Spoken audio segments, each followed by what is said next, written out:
நான் 2 வேளை பிரஷ் பண்ணுறேன், நானும் வந்து ப்ரொஃபஷனல் கிளீனிங் பண்ணுமா அப்படின்ற கேள்வி நிறைய பேருக்கு. நம்ம சாப்பிட்ற சாப்பாட்லேயே வந்து உப்பு எல்லாமே நம்ம சேர்க்குறோம். அதில் வந்து காரைகள் படிய ஆரம்பிக்கும். அந்த காரைகள் வந்து என்ன ஆகும்னா நம்ம பற்களில் படியும் போது மில்லியன்ஸ் ஆஃப் பாக்டீரியாவோட சேர்ந்து படிய ஆரம்பிக்கும். இந்த பாக்டீரியா என்ன பண்ணும் அப்படின்னு பார்த்தீங்கன்னா உங்கள் பற்களை சுற்றி இருக்க எலும்பையும் அதோட ஈரையும் கொஞ்சம் கொஞ்சமாக கரைய வைக்கும். அதுக்கப்புறம் கொஞ்சம் கொஞ்சமாக பல்லு ஆட ஆரம்பிக்கும். அதுக்கப்புறம் பல்லு விழுக ஆரம்பிக்கும்.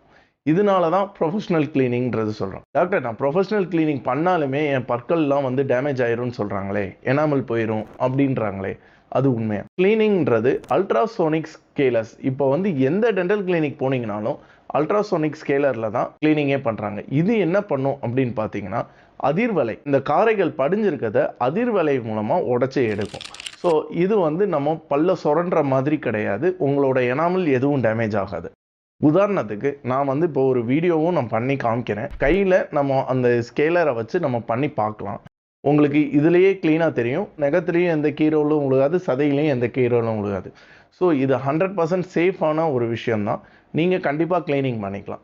டாக்டர், நான் பல் க்ளீன் பண்ணதுக்கப்புறமும் பற்களுக்கு இடையில் கேப் விழுகுது. அந்த கேப்பை வந்து என்னால் சரி பண்ண முடியுமா?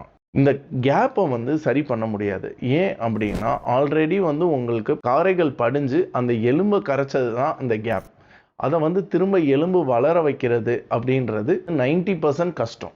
10% வந்து போன் கிராஃப்ட்ன்றது சொல்கிறாங்க. பட் இருக்க எலும்பை அப்படியே மெயின்டைன் பண்ணிக்கிறதுக்கு பெட்டரான ஆப்ஷனாக இது இருக்கும்.